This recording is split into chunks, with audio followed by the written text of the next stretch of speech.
நிச்சயமா இந்த படத்துல வந்து ஆர்ஜே விக்னேஷ்காந்துடைய ரோல் வந்து கொஞ்சம் மெருகேற்றப்பட்டிருக்கு அப்படின்னு தான் நம்மளால பார்க்க முடியுது.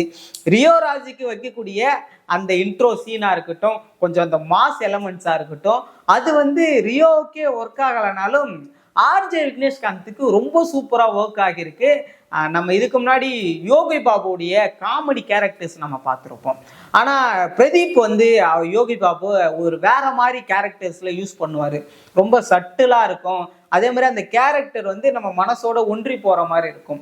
அந்த மாதிரி ஒரு கேரக்டரா தான் ஒரு அட்வொகேட் ரோல் வந்து ரொம்ப சூப்பரா வந்து விக்னேஷ்காந்த் வந்து இதில் பிளே பண்ணியிருக்கிறாரு. அதுலேயும் கடைசியா வந்து ஒரு 5 நிமிஷம் டைலாக்லாம் வந்து கோர்ட் சீன்ல பேசுவாரு. அதெல்லாம் வந்து ரொம்ப ரொம்ப அழகா இருக்கு.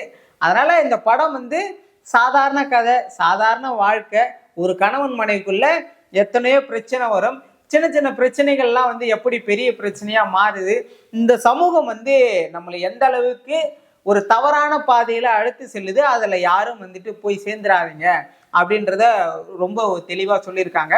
ஒரு சோசியல் மெசேஜா என்ன சொல்லிருக்காங்கன்னா, இன்னைக்கு இந்த கப்புள் விளாகர்ஸ்ன்னு சொல்லக்கூடியவங்க வந்து அவங்களுடைய சந்தோஷத்துக்காக இல்லைனாலும் கூட நாங்க சந்தோஷமா இருக்கிறோன்றதை வெளியே காட்டுறதுக்காகவே பல விஷயங்களை வீடியோக்களா எடுத்து இன்ஸ்டாகிராம்ல யூடியூப்ல போடும்போது அதே மாதிரி நம்மளும் இருந்துட மாட்டோமா அப்படின்னு நிறைய பேர் ஏங்குறாங்க. அந்த ஏக்கமே ஒரு சிலருக்கு சண்டையாகவும் மாறி போயிடுது. ஒரு கணவன் வந்து யாரோ ஒருத்தவங்களுக்கு வந்து சர்ப்ரைஸ் பண்றான்னா நம்மளுடைய ஹஸ்பண்டும் அதே மாதிரி நமக்கு சர்ப்ரைஸ் பண்ணிட மாட்டாங்களான்னு ஒரு ஏக்கத்தை வந்து அந்த மனைவிகளுக்கு கொடுக்க செஞ்சிருது. ஸோ இதெல்லாம் வந்து இந்த படத்துல ரொம்ப நல்லா காமிச்சிருக்காங்க. இன்ஃப்ளூயன்ஸ்ன்ற வார்த்தையே வந்து ஒரு ஸ்கேம்ன்ற மாதிரி ஆர்ஜே விக்னேஷ்காந்த் வந்து ரொம்ப போல்டா இதுல வந்து சொல்லியிருப்பாரு. அதெல்லாம் வரவேற்கத்தக்கக்கூடிய விஷயமா தான் இருக்கு.